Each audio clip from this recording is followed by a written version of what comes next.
तेरे लिए है मेरा दिल, मेरी जान।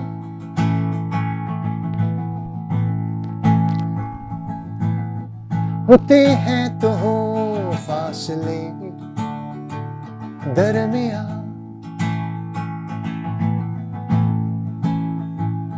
अपने आगाज से आज तक जिंदगी तेरी ही सोच में गुम रही।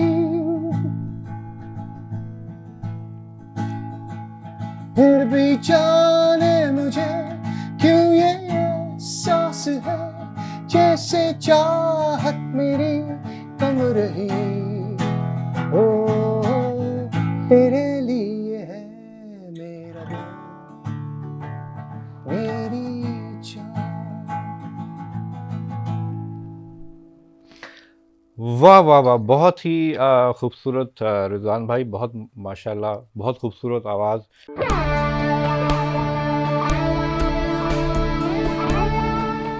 ये रेडियो पाकिस्तान पॉडकास्ट है। अस्सलाम वालेकुम ख़वातीन व हज़रात, मैं हूँ अली काज़मी और आज मौसीकी का आलमी दिन मनाया जा रहा है और इस हवाले से आज हमारे पास एक बहुत ही खूबसूरत आवाज़ की मालिक शख्सियत जो है वो मौजूद है, जो किसी तारुफ़ की मोहताज नहीं है और उनका एक भरपूर जो प्राइम टाइम जो है वो गुज़रा एक बहुत बड़े बैंड के साथ, उसमें उनका कंट्रीब्यूशन जो था वो बहुत ही मिसाली था। और आप यकीनन समझ गए होंगे हम बात कर रहे हैं मशहूर व मारूफ गुलकार, गिटारिस्ट, कंपोज़र रिज़वानुल हक की।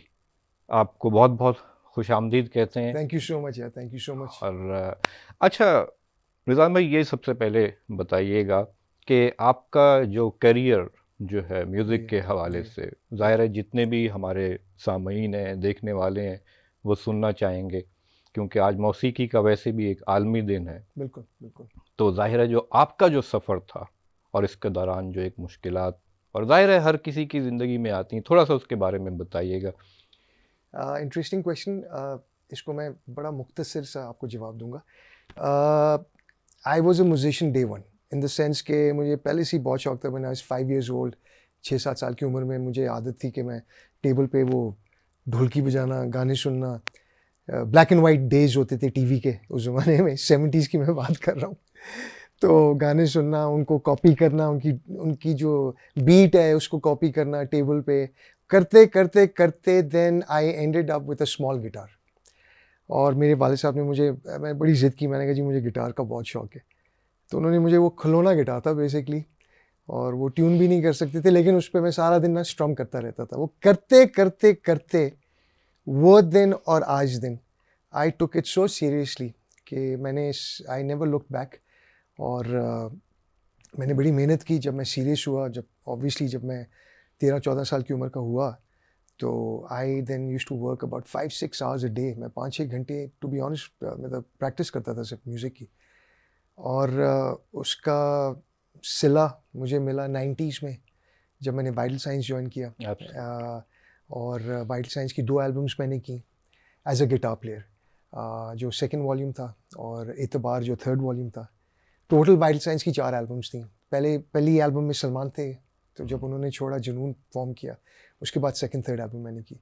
और चौथी एल्बम हम तुम, वो मरहूम जो आमिर ज़की हैं, one of the most legendary guitar players of all time, कोई शक I think of international class, उन्होंने उसमें कंट्रीब्यूशन दी। असद अहमद ने दी, again a legendary guitar player. तो हाँ, मेरा सफ़र बड़ा इंटरेस्टिंग रहा है। और हाँ, आपके सामने आज बैठा हुआ हूँ और अभी तक से लगा हुआ हूँ, और going as strong as ever. बिल्कुल, हम आपको सुनते रहते हैं और बड़ा अच्छा लगता है वो। अच्छा, कुछ जो आपकी यादें जो कि वाइटल साइंस जी में ज़ाहिर है एक बहुत बड़े बैंड थे और ज़ाहिर है उसको बनाने में आप लोगों का बड़ा कंट्रीब्यूशन जी था। जी। और आपके एक वहाँ बहुत ही एक करीबी साथी थे जुनैद जमशेद एज अ बिल्कुल सिंगर, बिल्कुल। उनके साथ जो आपकी जो एक मेमोरीज थी, जो वक्त गुजरा, उस हवाले से जो बिल्कुल जानना चाहेंगे लोग। ये जो, मैं आपको एक बात बताऊँ, जब वाइटल साइंस हम लोग थे ना, 90s की ये बात कर रहे हैं हम लोग we were more like a family. वाह। जब 4 लोग हैं, 4 लड़के हैं, वो एक ही जगह पे रहते हैं, एक ही छत के नीचे रहते हैं, बिकॉज़ हम लोग अलग तो होते नहीं थे। हमें रिकॉर्डिंग्स करनी होती थी, कमिटमेंट्स बहुत ज़्यादा थी हमारी। TV commitments, touring commitments, touring in within Pakistan, outside Pakistan. तो हम लोग प्रैक्टिकली हमेशा इकट्ठे ही होते थे और इकट्ठे रहते थे। तो एक समझ लें कि we were a family of brothers, आप ये कह लें, Right. Friends and brothers. And we had a fantastic time जी। इतना अच्छा वक्त गुजरा। हम जवान थे, ठीक है ना, तो उस वक्त हम केयर फ्री थे, बिल्कुल बैचलर्स थे, और पॉपुलैरिटी हम इंजॉय कर रहे थे, लोग हमें पसंद करते थे, हमारी फ़ैन फॉलोइंग वाज ह्यूज, और every day used to be exciting for us. Ruhail जो हमारे Yeah. मेन कंपोज़र थे वाइटल साइंस के, he was always busy in studio composing music. और जब भी कोई उनको एक आमद आती थी तो रिजवान आ जा यार, गिटार लेके आ। मैं गिटार ले जाता था। उनकी आमद माशाल्लाह, he used to think of some beautiful songs जो वाइटल साइंस की एल्बम में बिल्कुल। आपने सुने, एंड फिर मैं गिटार्स अपने कंट्रीब्यूट करता था। तो यार basically we had a great time together. Shahi जो बेसिस थे हमारे, जुनैद मरूम, एन enormously beautiful person, वाह। a beautiful human being. देखिए, आई वॉज फॉर्चुनेट कि मैंने टाइम गुजारा है जुनैद के साथ। हम लोगों ने इतना वक्त एक साथ गुजारा है। अगर हमारी थोड़ी बहुत कोई इख्तलाफात हो जाते थे ना आपस में थोड़े बहुत, तो जुनैद हमेशा एज अ थर्ड पार्टी आके ना हमें बिठाता था और तसल्ली देता था एंड कहता था यार let's move on. So he actually was the main man of the band. He was the coordinator, the negotiator, or he used to more like the elder brother of the band. आप ये कह सकते हैं, he was the elder brother of the band. तो yes, we had a great time. We had a fantastic time. कोई गिले शिकवे नहीं, honestly। कोई ये कहते हैं ना लोग कि गिले शिकवे थे बैंड्स में होते हैं, यार हमारे नॉर्मल होते थे। जब आप एक ही छत के नीचे रहते हैं, आप लड़ाइयाँ करते हैं, लेकिन वो नॉर्मल लड़ाइयाँ होती थी, बिल्कुल। जिस तरह बहन भाइयों की होती हैं, भाइयों की होती है। बिल्कुल। हमारे केस में भाइयों की आपस में जो होती थी। But if you ask me honestly speaking, it was a fantastic time and no regrets. बिल्कुल, बड़ी खूबसूरती से आपने बयान किया, और हम लोगों को भी आप लोगों से कभी कोई गिला नहीं रहा, हमेशा खुशियाँ ही खुशियाँ मिली, जिसकी हमेशा सबको ज़रूरत होती है। अच्छा, आपने मतलब कुछ बहुत ही मशहूर गाने जो थे, बाद में उनको दोबारा से आपने, जैसे एतबार, हाँ, ज़ाहिर है एतबार मैंने आपका जब एतबार जो सबसे पहले जब क्रिएट किया गया, बनाया हाँ, गया, उसमें भी आपका एक बड़ा एक, हम आज तक वो ओरिजिनल एल्बम देखते हाँ। हैं। तो पहले तो ये बताइएगा कि किस तरीके से उसके हवाले से एक सोच आई, मतलब उसका एक एक बोल जो है, और फिर जिस तरीके से आप लोगों ने उसको बनाया, बिल्कुल, लोग उसको याद करते हैं। बिल्कुल। ये देखिए, ये एक टीम एफर्ट होता है, इसमें एक माइंड नहीं होता। फॉर अ बिग सॉन्ग और एक अच्छा गाना बनाने के लिए एक माइंड इज़ नॉट पॉसिबल। इसमें आपको 4-5 माइंड्स चाहिए होते हैं, that come and sit together collectively, और वो गाना बनाते हैं, सोचते हैं, लिखते हैं। कॉम्पोजिशन इनिशियली रुहेल ने सोची, उसके बाद इसके जो पियानो का जो पार्ट आपने जो एतबार ओरिजिनल है वो जी, सारा जी। मैंने बजाया था। बिल्कुल। उसके बाद असद अहमद ने गिटार्स कंट्रीब्यूट किए, शायरी शोएब मंसूर साहब ने की, और वाइटल साइंस के जितने भी तकरीबन गाने वो सारे शोएब साहब ने ही लिखे। जी।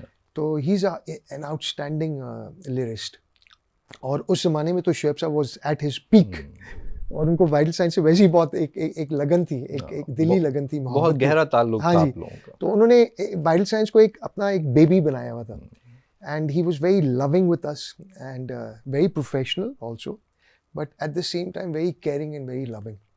एंड हमने इतना कुछ सीखा उनसे, इतना कुछ सीखा हमने उनसे, गानों के बारे में, मेलोडी के बारे में। तो जब एतबार हुआ तो एतबार इस तरह बना कि रुहेल ने सोचा, मैंने पियानो कंट्रीब्यूट किया, असद अहमद ने गिटार्स कंट्रीब्यूट किए, शोएब साहब ने आके लिरिक्स लिखे, जुनैद ने अपनी खूबसूरत नरम आवाज़ में वो गाना किया, और वी नेवर रियलाइज कि ये गाना बड़ा होएगा कभी। एक हमें एक अच्छी बात थी जो I would like to share, कि मैं जो आजकल की जो नौजवान हैं, वो फैंटास्टिक टैलेंटेड जो आर्टिस्ट हैं हमारे पाकिस्तानी, लड़के लड़कियां दोनों, कि कभी ये ना सोच के गाना बनाएं कि वो एक हिट होएगा, बिकॉज वो एटीट्यूड गलत होता है। जब भी आप सोचते हैं कि मैंने गाना बनाना है हिट होएगा, नहीं, वो गाना कभी हिट नहीं होएगा। गाना बनता है अनकॉन्शियसली, आप उस पर दिल लगाएं, उसको प्यार से बनाएं, उसको पूरी जान लगाएं and wait for the results. Never think it's gonna be a hit. जिस गाने को आप समझते हैं ना कि वो हिट होएगा, वो कभी हिट नहीं होता. जिस गाने को आप समझते हैं कि वो हिट कभी नहीं होएगा, अमूमन वो हिट हो जाता है. तो हमारे साथ भी यही हुआ कि वी थॉट कि इतबार यार स्लो गाना है यार, तो सामने स्लो नहीं चलता है, लोग डांस करते हैं. इतबार यार कोई सुनेगा कॉन्सर्ट में, लोगों को तो हलचल चाहिए होती है. Aitebaar became a super hit song. तो नो डाउट अबाउट इट. और मैं ये चीज़ जो हूँ सबसे सुनने वालों से, देखने वालों से शेयर करना चाहूँगा कि मैं आपसे, क्योंकि पहले भी 3-4 मौक़ों पे मुलाकात हुई, तो पहली मुलाकात में सबसे पहले जब आपने एतबार को दोबारा आपने गाया और बड़ा खूबसूरत गाया था, जी, तो मैं ये चाहूँगा और सबकी ये फरमाइश है कि आप उसको अगर थोड़ा-सा ज़रूर. गुनगुनाएँ हमारे थोड़ा सा लिए. और कोशिश करता हूँ. बिल्कुल, बहुत खुशी होगी हमें. I can never replace good old J, but J की यादें कोशिश करता हूँ थोड़ी सी ताज़ा हो एब्सोल्युटली, जाए. बिल्कुल, वो भी ताज़ा हो जाए. एतबार भी आ ही जाएगा, मिलो तो सही, रास्ता कोई मिल ही जाएगा. चलो तो सही, चलो तो सही, एतबार भी आ ही जाएगा, आ ही जाएगा. धूप में खड़ा जल रहा हूँ मैं, साया दो मुझे, ये मेरा जुनून, ये मेरी जुनून है, मेरी सजा, मेरी ये थकन कह रही है क्या. सुनो तो सही, सुनो तो सही, एतबार भी आ ही जाएगा, आ ही जाएगा. Wow, beautiful. और मतलब आपने जो है ना, मतलब एकदम से वो यादों की झंकार में ले गए आप हम सबको. और अच्छा, जब आपने इसको रीडू किया, आपने इसको दोबारा बनाया और ज़ाहिर है वो भी बहुत पॉपुलर हुआ, तो उसके पीछे फिर किसका आइडिया था जब आपने अपने को सिंगर नुमान के साथ इसको फिर ओह दोबारा? यस, नुमान के साथ मैंने ये किया था. This was long time back. ये आज से कोई 8-9-10 साल पहले, आई थिंक. या it more than 10 Even years. more than 10 years. Nomi is a very interesting guy. Numan is a superbly talented person. और वो जे का डाई हार्ट फैन था. डाई हार्ट, अभी भी डाई हार्ट फैन है. और नोमी की मेरी मुलाकात हुई, उसको बैंक में काम करता था इस्लामाबाद में. तो I met him in a bank actually. तो जब वो मुझे मिल गया, रिजवान भाई वेरी एक्साइटेड. मैंने कहा यार नाइस, ये वो जिस सब फैन होते हैं, Yeah, बिल्कुल. Always a fan actually. तो रिजवान भाई, मैंने वाइल्ड साइंस का गाना करना है और मैंने जुनैद भाई का गाना करना है. अच्छा, मैंने कहा उस वक्त मैंने उसको इतना सीरियसली नहीं लिया, बिकॉज लोग आते थे कहते थे, but you know, but he had something, he had 2 qualities and he still got them. उसकी मैंने आवाज़ सुनी, इट वाज फैंटास्टिक. जब उसने गाया, इतबार गाया उसने, बल्कि कहता ही मैंने कहा तुझे वाइल्ड साइंस का गाना सबसे अच्छा कौन सा मतलब पसंद है ना, तू वो सुना मुझे. तो उसने मुझे इतबार सुनाया ना. That's fantastic. उसके बाद he is a very good looker also. Nice smart looking guy, nice image. मैंने सोचा यार रिवाइवल एक करता हूँ एतबार की, ट्रिब्यूट देता हूँ वाइटल साइंस को. फिर हमने जुनैद से बात की. जुनैद को कहा यार गाना करना है हमने वाइटल साइंस का ना, एतबार का. तो पहले तो उसने मुझे कहा यार रिजवान बाथरूम कौन गा रहा है, मुझे पहले सुना. अच्छा, जुनैद ने जब नोमी को मैं लेके गया ना, जुनैद उसने कहा यार तू पास, लुक्स में तो तू पास हो गया, अब मुझे गाना गा के सुना विदाउट गिटार्स, ये वो सारा कुछ. ओके. तो नोमी बेचारा परेशान. मैं कहा सुना यार, जिसने मुझे सुनाया था सुना जे को. तो उसने सुनाया उसको गाना. J fell in love with him. मैं कहा यार फॉरन करो. And we got his blessing. Because देखिए, जब गाना आप करते हैं, ट्रिब्यूट देते हैं, since I was the member of the band also, एक वाइटल मेंबर था मैं. So it's always principally morally it's a good thing कि आप अपने बैंड मेंबर्स को पहले इत्मीनान में लें, उनको कहें कि हमने एक ट्रिब्यूट देना है. अपने बैंड को भी ये कहना लाजमी होता है. It's just a very good way of staying together as a team also. लोग नहीं सोचते, ये चीज़ें भूल बिल्कुल। जाते हैं, फिर बाद में रिग्रेट करते हैं. तो इन ऑर्डर के अगर आपको रिग्रेट नहीं करना, चीज़ों को अवॉइड करें and just be honest with your band. So anyway, we did the song and it became a hit. The revival was loved by so many people.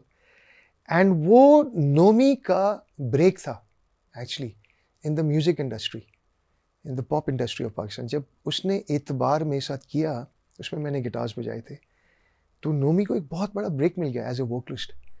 So I was very happy and I am still very happy and honoured कि मुझे एक मौका मिला कि एक very talented लड़का, उसके साथ मैंने काम किया, हमारा ही फ़ैन था. उसका जो फेवरेट गाना एतबार था वो उसने किया, मेरे साथ किया, and he became a sensational pop star after that. बिल्कुल जी, कोई शक नहीं है. जी. अच्छा, अब आखिर में ये एक बड़ा एक अहम मैसेज जो है ज़ाहिर है आपसे हम लेना चाहेंगे कि जो अब जो यंगस्टर्स आ रहे हैं, जो ग्रुप बनाना चाहते हैं या इवन जो सोलो गा रहे हैं, उनके लिए आपका क्या नसीहत है, आपकी क्या पैगाम है, क्या उन्हें करना चाहिए? और स्पेशली एक दूसरी चीज़ ये कि जब बैंड्स वगैरह बनते हैं, आपके बाद जितने बैंड्स बने, हमने सुना बने टूट गए, वाइटल साइंस के बाद जो बैंड्स आए, मैं उनकी बात, तो मतलब किस तरीके से चीज़ों को लेके चलना चाहिए अब जो नए यंगस्टर्स हैं? देखिए, it's very simple. I been working with bands for सालों साल मैंने काम किया. अभी जो मेरा अपना बैंड है रॉकलाइट, पिछले 2006 से मैंने इसको फॉर्म किया था और अभी तक से इट्स स्टिल देयर. इसका रीज़न है जो मैं यंगस्टर्स को, जिस आपने बात की कि क्या मैसेज मैं देना चाहूँगा, वो ये कि देखें, एक कंसिस्टेंसी, दैट्स वेरी इंपॉर्टेंट. अच्छा, you have to be very focused. जब बैंड होता है ना तो उसमें 4-5 लोगों की इन्वॉल्वमेंट एकदम आ जाती है. यू गॉट टू बी, अच्छा, you need one leader. There always has to be one leader of the band who takes and who sacrifices a lot. तो उस आदमी में सबसे ज़्यादा पेशेंस होने चाहिए कि वो जो बाकी 3-4 मेंबर्स हैं उनकी प्रॉब्लम्स बर्दाश्त कर सके, उनको समझ पाए, उनको समझ सके. ये एक बंदा लाजमी होता है. 4-5 लीडर्स नहीं बन सकते, वो बैंड टूट जाएगा. There has to be one leader जिसको सारे फॉलो करते हैं, जिसको रिस्पेक्ट देते हैं, जो उनको पता होता है कि ये बंदा है ना, ही इज़ गुड इनफ. तो that's the most important role, कि you need one person who is consistent, who is focused, who is willing to sacrifice. और वही बंदा शोज़ के लिए पीछे भाग रहा होता है, वो ऑर्गेनाइज कर रहा होता है, इंटरव्यूज़ कर रहा होता है, बैंड को इकट्ठा वही कर रहा होता है. तो वो जब तक एक एलिमेंट नहीं आएगी ना बैंड में 4-5 लोगों के, तो आपका बैंड सर्वाइव नहीं कर सकेगा. जी, बिल्कुल ठीक हो गया. बहुत शुक्रिया आपका, नहीं, कोई आप मसला आए, नहीं, आपने हमें most वक्त welcome. दिया, और ये आप लोगों के लिए मैसेज जो है ये बहुत वाज़ेह है कि आपने मेहनत करनी है और डेडिकेशन के साथ चलना है और एक फैमिली की तरह चलना है, जैसे ये चले, और कामयाबी जो है वो इन सब का मुकद्दर बनी. और मैं आखिर में इतना ये कहूँगा कि मतलब हमारे बहुत ये जो मोहतरम जो हमारे मेहमान थे, रिजवानुल हक, इसी तरह इनके जो बाकी साथी थे, जुनेद जमशेद समेत, ये वो लोग हैं जो कि हमारे लिए एक इंस्पिरेशन है. पाकिस्तान की जब भी बात आएगी, तो जब हम किसी से इंस्पिरेशन लेंगे तो हम इन जो है लोगों का, हमेशा इन लेजेंड्स का हम नाम जो है याद रखेंगे. तो बहुत शुक्रिया आप सबका, और स्पेशल थैंक यू आपका, नहीं, आपने मोस्ट वेलकम. इन वक्त फैक्ट, निकाला. Thank you for inviting me. Thank you so much. Most welcome. और इसके साथ ही अली काज़मी को इजाज़त दीजिएगा, और हम इंशाअल्लाह ताला एक और इम्पॉर्टेंट और अहम गुफ्तगू के साथ आप लोगों के सामने पेश होंगे. तब तक के लिए इजाज़त दीजिए. अल्लाह हाफिज़.